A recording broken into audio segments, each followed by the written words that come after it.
At the beginning of this season, I promised you there would be ideas and practical ways that everyday people just like you are connecting with those around them. Today's episode is all about that. Nancy Uri is a goldmine of wisdom, experience, practical tips, and ways to just get over yourself. She's incredibly human, and I love that about her. I'm simply going to dive right in today and let you eavesdrop on my phone conversation with Nancy Uri.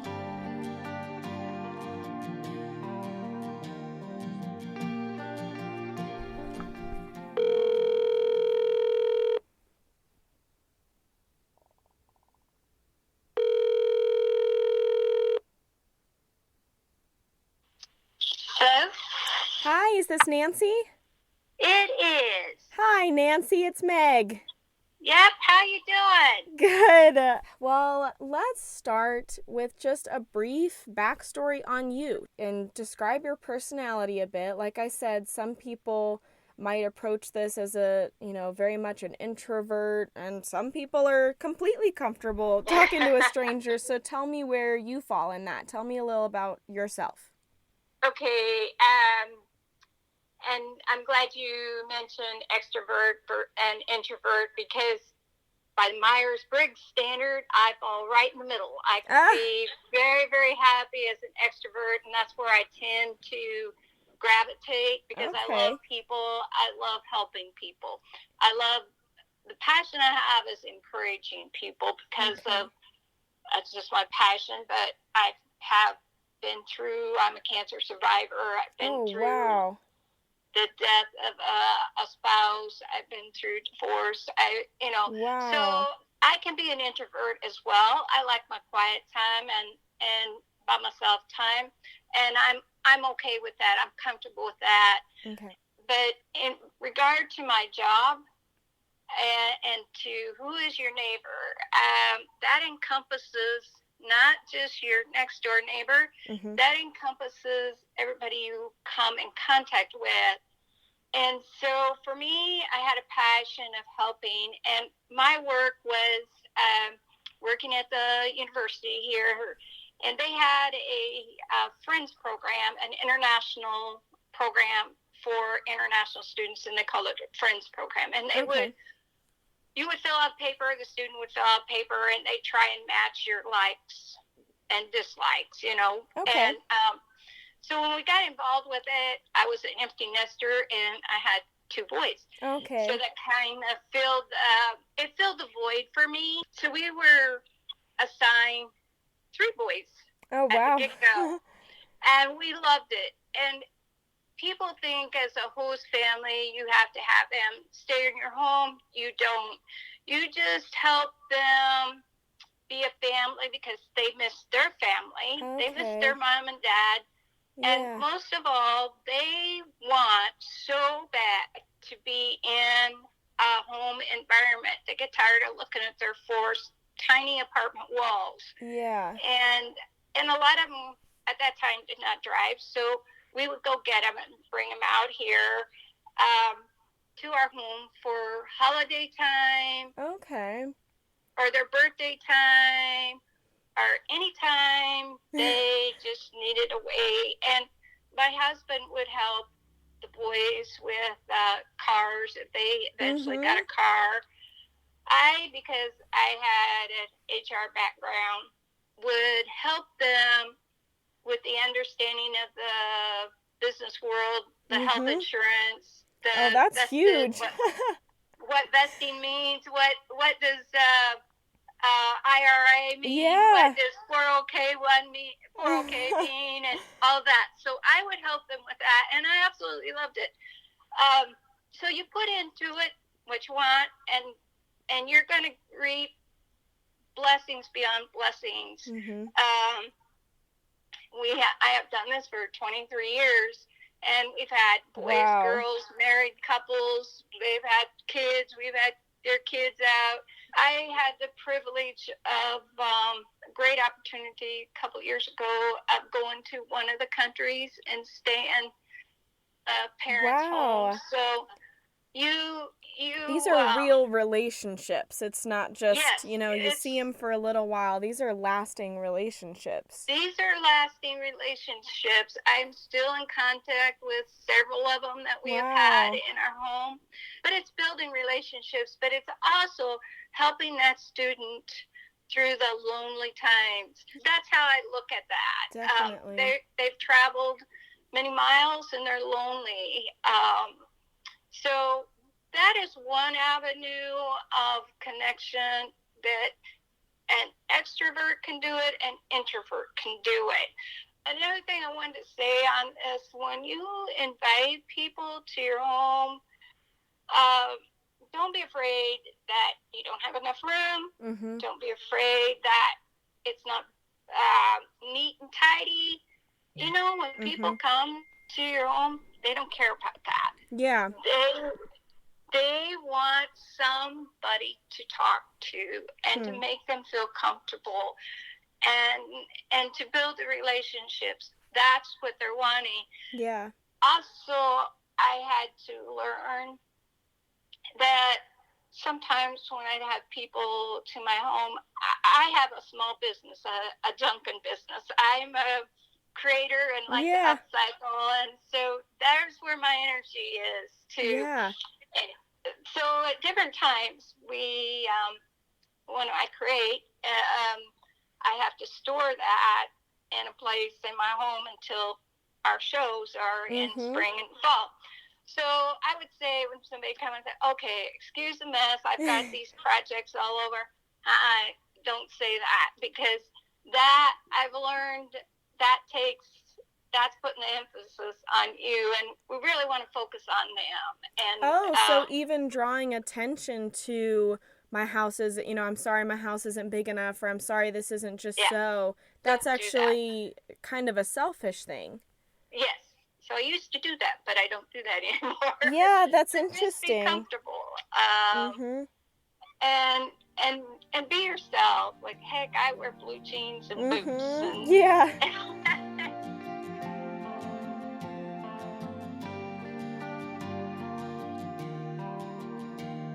There's so many opportunities. And one that, since I mentioned I was a cancer survivor. Right. This is something I did, and this is an unlikely, unusual place you would think to do something like this. As a cancer survivor, I had to go through the treatments, and they're not fun. They're kind of depressing. But I always tried to smile and try to uplift the other people that were in there with me. And so one time, it was close to the holiday time, and I thought, you know what, we got to brighten their lives, I should say. And so since I'm a crafter and creator, I made some simple little Christmas ornament, and I gave it to everybody and to the nurses. And so you can connect with people that way. Use the most unlikely circumstance. Most recently, I met a lady who was also a widow, and she looked pretty like she worked out too. And so I said, hey, do you kayak? And she said, no, but I'd love to. So we got to talking and stuff, and we shared a lot of common things, and then we got talking, and we're like, okay, we are going to get kayaks, and we're going to go paddling. There's a local lake here, and we did that. And so we had so much fun that we decided, here again, we're going to open this up to other ladies in Encounter Ministries. Wow. And lo and behold, there was several ladies that had their own kayak, but they didn't have anybody to paddle with. And then there were ladies that would love to learn how, but don't know how. Right. So in the spring, we are going to do that. We will pick a Saturday, maybe one day a month, and that's a connection with other groups of women. Right. that you don't know, but because you're going to build relationships because you have the same common interest in kayaking. So there's a thought for people. If you have kids that are in sports, or if you're a dog walker or whatever, you can meet people through that too and build relationships. Yeah, I love your thought of using the most unlikely circumstances. Yes. I think that's so, because part of the hard thing in this is it can just seem so huge, and we're all so busy, everybody's, our schedules are full, our phones are buzzing, yep. And so it can be overwhelming to think, how am I supposed to host an international student, or how am I supposed to stop and connect with my neighbor today when I'm just trying to get to the next thing?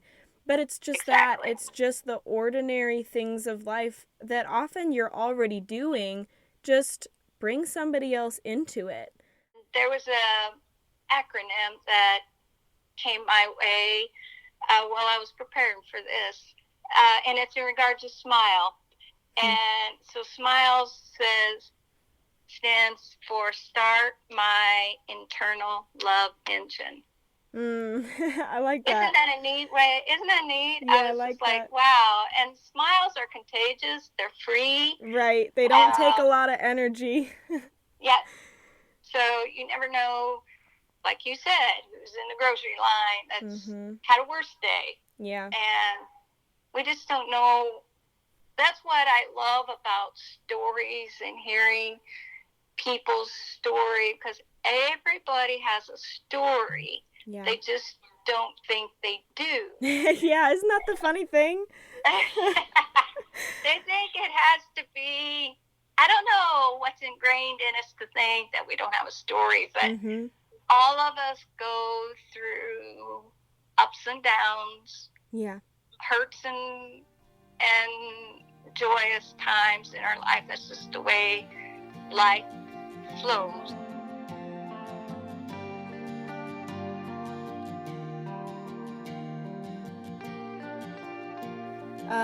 Give us ideas on kind of how you break the ice with a new individual that comes to either, students that have come to stay with you, or how you invite somebody to kayaking. For any of us listening, it's kind of like, how do you start? What's the first step, I have been in a conversation, and this goes back again to extrovert, introvert. Yeah. And it doesn't matter if you're either or. You can still do this. Okay. And some think, being an extrovert, that it comes easy for me to go up to the young lady that I really didn't know and said, hey, do you kayak? And she laughed. So it doesn't matter what you say. Just don't feel bad about bumbling around like, oh, did I ask the wrong question? Did I approach this differently? Don't doubt yourself on that. Just be true to yourself. Just be yourself and say, hey, I noticed that you have a boy about the same age as my son.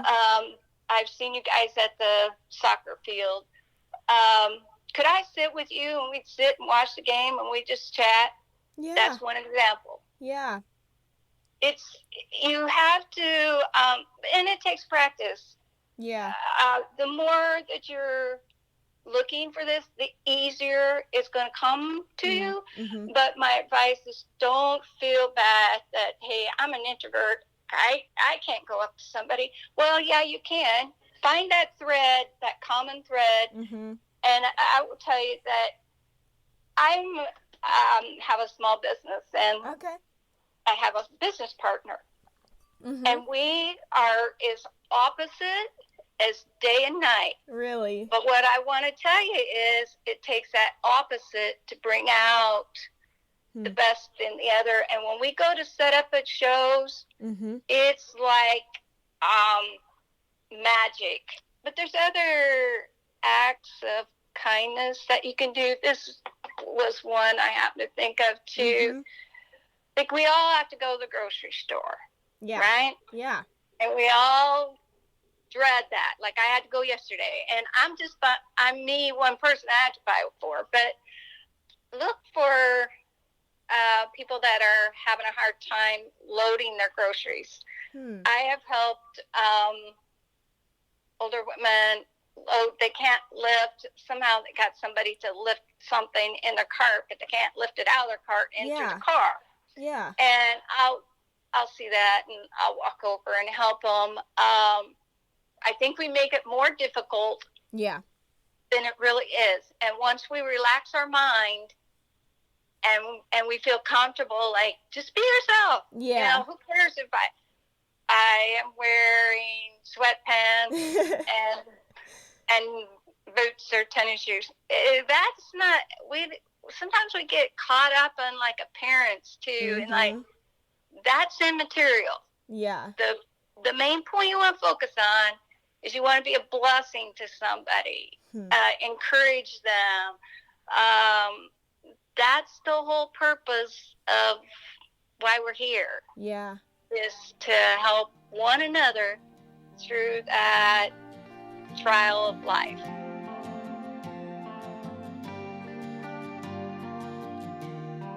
So did you have any little ways of helping yourself kind of get over yourself, I guess? Because I think that's probably the biggest barrier is, what am I wearing? Or will I sound stupid? Or, you know, will I embarrass myself? How do you push past that insecurity? I think it takes patience and practice, just like everything else. When I was going through cancer, several things happened to you. Number one, either you're going to lose weight or you're going to gain weight. You're going to lose your hair. And you're not going to be as active as you used to be until you get through all this. Okay, the number one thing that was so difficult for me was I lost weight. And I'm a small-built person anyway, and people used to call me out on that. And it really bothered me. And so to compensate, I always thought I had to have my hair just right. I had to have some makeup on. I'd wear clothes that were a little bit bulky, you know. It took me years to get over that. But now I can go to the store in a pair of sweatpants and tennis shoes, and my hair be messed. And I don't wear makeup anymore, and I don't care. And so, and then, you know, I may have said some really stupid things, and I had when I was involved with the students on a more active basis. I asked them crazy things, and you know, they just laugh with me, and I said, I'm sorry, I just want to learn much about you as you want to learn about me. And so don't feel awkward. Just do it. You know, just do it. It'll come to you.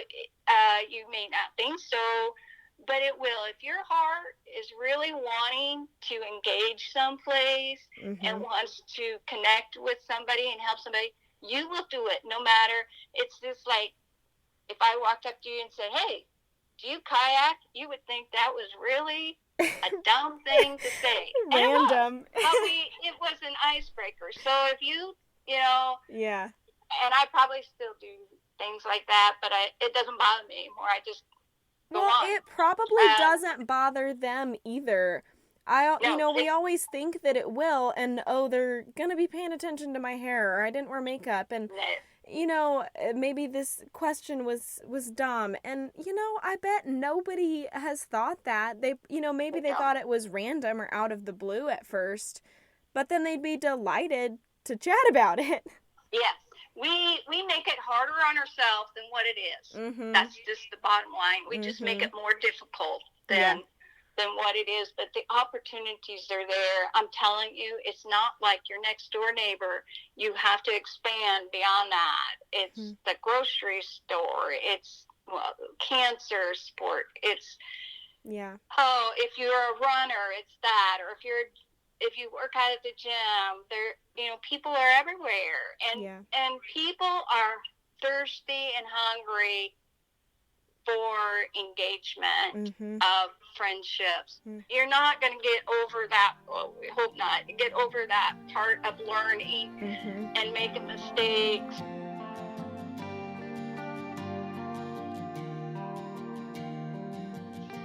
Another thing I want to share, people, this is sad, but this is the way our world has been facing. But you only hear about the bad things most Mm-hmm. generally, Mm-hmm. and that happen. But believe me, there are still lots and lots of good people out there, Mm-hmm. trustworthy people. Mm. I find it when I go set up at craft fairs. Mm-hmm. I find it when I travel to go and buy junk. Mm-hmm. I find it at the grocery store. I find it at my gym. There are good people out there, folks. Be one of those and reach out. I think what you're saying is really, really important. We do have to, it's good to be smart, but we can't let that cripple us from making connections and still reaching out to people around us. Exactly. Yeah, this has been exactly what I was hoping, and that it was just good. A ton of really practical ideas to just start. And like, it doesn't have to be crazy. It doesn't have to be way out of your own comfort zone. Like, just think about the stuff you do already. Think about like your hobbies, and then just go bring people into that.